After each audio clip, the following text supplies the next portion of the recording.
Ladies and gentlemen, do welcome onto the stage, Nikki Rayment.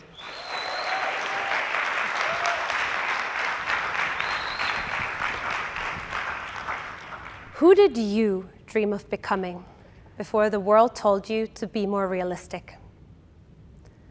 Growing up, I was sure I was going to be an actress. And not just any actress. I was convinced that I was going to be the next Jennifer Aniston. She felt effortlessly herself, funny, relatable, and unforgettable. I myself, I loved theater. I loved singing. I loved being in front of the camera. Performing made me feel alive, and there was something electric about taking on a voice and making it my own. Even back then, what I really wanted wasn't just to act. It was to be heard. Acting may have been the dream, but finding my voice was the deeper desire. A voice that moved people. Because influence begins with voice. And by voice, I don't just mean sound. I mean who you are, expressed consistently in what you say and do. And I've learned something important. A quiet or superficial voice keeps you safe. But your authentic voice can move people. And that's the foundation, that's the thread of my story today, that an authentic voice is the foundation of real influence. And it can only grow when you dare to use it consistently and truthfully. My journey has taken me from silencing my voice, to hiding behind a title, to finally asking the question that set me free. Why not me? And my hope is that by the end of this talk, you will ask yourself the same question. But first, let me take you back. When I was younger, I was fearless, adventurous, I had a very eccentric style, and I was fortunate enough to travel to different countries for summer theater camps. And at one of the camps, at 15, I had landed my first lead role. And I was so excited, so I practiced my lines over and over and over again. But when I was practicing, a little voice started to creep into my head, and it asked, what if you forget the words? What if you fail and embarrass yourself? And funny enough, you can already imagine what happened. I froze on stage, I forgot the words, and my throat closed up in front of everyone. From that moment, a belief started to form in me. Silence is safer than being seen. That was the moment I started negotiating with my voice. And the questions in my head became, what if I embarrass myself again? What if I fail? And those what if questions have kept me small for years. And I'm sure many of you have had the same voices in their head or something similar. My dream of actress faded.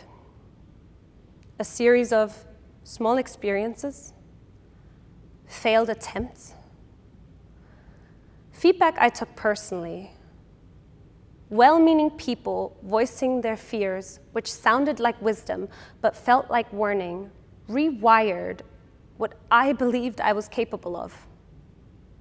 I became afraid of failure, afraid of unspoken expectations, afraid of not being good enough. And so I built my cocoon of comfort, a cocoon made out of control, achievement, and applause. I told myself that I had traded my dream for something more realistic. I went to business school and then law school. I thought law would give me expert power. I thought if I can't trust my voice as an actress, maybe I can trust a title to speak for me. Lawyer. And I even had noble intentions. I was going to give a voice to the voiceless. So naturally, I became a corporate lawyer, where I got to review and draft contracts. But the funny thing is, when I told people that I'm a lawyer, their eyes lit up. They were impressed, but inside, I was suffocating. I was supposed to feel on top of the world, but I couldn't have been further from who I truly was. I gained recognition, but I lost myself. Trading my dream for safety had cost me my voice and my belief in what I was truly capable of. And that's the most expensive trade of all. So here's what I've learned. Yes, you can influence from within your cocoon, but it won't resonate. Because people don't connect with the walls that we hide behind. People connect with truth. So I decided I needed to crack my cocoon. And in order to do that, I created an exercise for myself. And I call it the cocoon of comfort. I took a blank piece of paper and I started drawing my cocoon. And I want you to do the same. I want you to take a blank piece of paper and draw a circle in the center. And I'm going to share an example with you here on the screen. On the outside of your cocoon, around the circle, I want you to write down everything that has shaped you, but that was outside of your control. So, for example, your family, friends, society, culture, anything you can think of. And then on the inside of your cocoon, I want you to write down your comfort zone. So my comfort zone, for example, is around procrastination, watching Netflix, hiding behind titles, napping, people-pleasing. And then on the outside of your cocoon, on the blank space around, I want you to write down everything that you want to do but haven't because of fear, of failure, judgment, waiting to feel ready. Now, this exercise matters because you can't grow beyond what you're not willing to see. Drawing your cocoon makes the invisible visible. It helps you see the boundaries you've been living inside, even if you didn't know they were there. It's a mirror. And once you see it, you have a choice. Stay inside or break the cocoon. Now you're probably going to ask, what does breaking the cocoon look like in practice? Well, for me, it started with golf, an industry that I grew up around all my life. In 2023, I had a conversation with a golf content creator, and he shared how he built his authentic brand by showing up and connecting with people. And somewhere in that conversation, I had admitted something that I hadn't in a long time. I said, well, I wish I could do that. I want to inspire people. I want to build something meaningful, something that feels like me.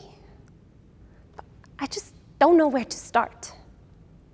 And he looked at me and he said, well, why don't you just start? And then he added, if you don't start now, you'll be no further in a year than you are today. And that hit me hard because he was right. I had been waiting, overthinking, dreaming about what could be. But in that moment, a question cut through the noise. Why not me? And that question, that phrase, became my internal cheerleader. Every time I said it, it reminded me that all I had to do was begin. Because really, why not me?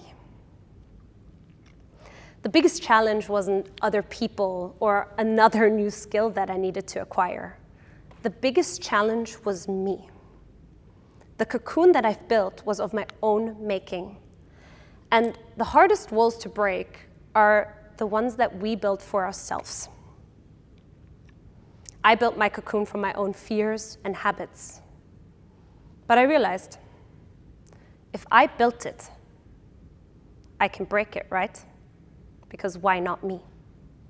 And so I did. I started with a golf content platform. At first, it was only to document my golf journey and keep me accountable. A golf content platform wasn't really too far out of my comfort zone. I was still surrounded by the athletes and the sport that I grew up around. I didn't talk, I just filmed my swing. But then, something interesting happened. I started emceeing international events and collaborating with brands because I put myself out there. And I started to host social golf experiences, and my cocoon began to crack open. At one of the events, people came for fun. They had never held a golf club before, but they left with new connections, new experiences, and a new sport. And that's the beautiful thing about building something authentic and approachable. It allows others to grow with you. And somewhere along the line, or along the way, my platform became more than just golf. It became the place I learned to rediscover my voice. But don't get me wrong, before every milestone, that little voice started to creep back into my head, and it asked, what if you fail? What if something goes wrong? What if no one shows up? But I've learned. This time, I met each doubt with, why not me? And I took the next step anyway, one action at a time. Because today, my brand might not be golf anymore. Now my brand is me. And 2 years ago, I had one post, and now I have hundreds, because I chose to pursue the journey of finding my voice. Because you can't influence others if you're still hiding from yourself. Now, I used to believe that I would find my voice in a one-time moment. But I was wrong, and I learned that finding your voice takes discipline, commitment, a daily decision. And I've seen that truth in action in everything that I started doing and in the athletes that I grew up around. I've seen them train through rain, injury, after a devastating loss. But what inspired me most wasn't what they did during a tournament. It's what they did in between. Their decision to keep going, their discipline, their commitment to their journey, and not just the result. And it's the same with voice. You don't just find it once. You have to reclaim it again and again and again and practice. So each day, take one action towards your voice and ask yourself, why not me? Because your authentic voice grows in small, consistent, truthful actions that you take every day. But now, let's bring this full circle. You don't break your cocoon by waiting. You break it by moving. And I have a challenge for you. I want you to draw your cocoon. Because when you draw your cocoon, you begin to see what's kept you small. And then I want you to name the actions that break it.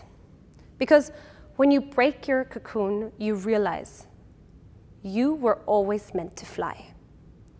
And I want you to do this in the next 24 hours. I don't want you to wait 2 weeks or find a random time slot that you find. Because your cocoon breaks when you act, not when you think. And then I want you to ask the question that started it all. Why not me? I want you to use your voice, even if you're not confident or you haven't quite figured it out, because your voice is your power. And when you use it with intention, it doesn't only influence others, but it transforms you. You find your voice by taking action. And by taking action, you can influence. So, today, I took flight and I chose to speak. I did not become the next Jennifer Aniston, but I did become the first Nikki Rayment. Because influence begins when you dare to use your voice. And now it's your turn. Why not you? Thank you.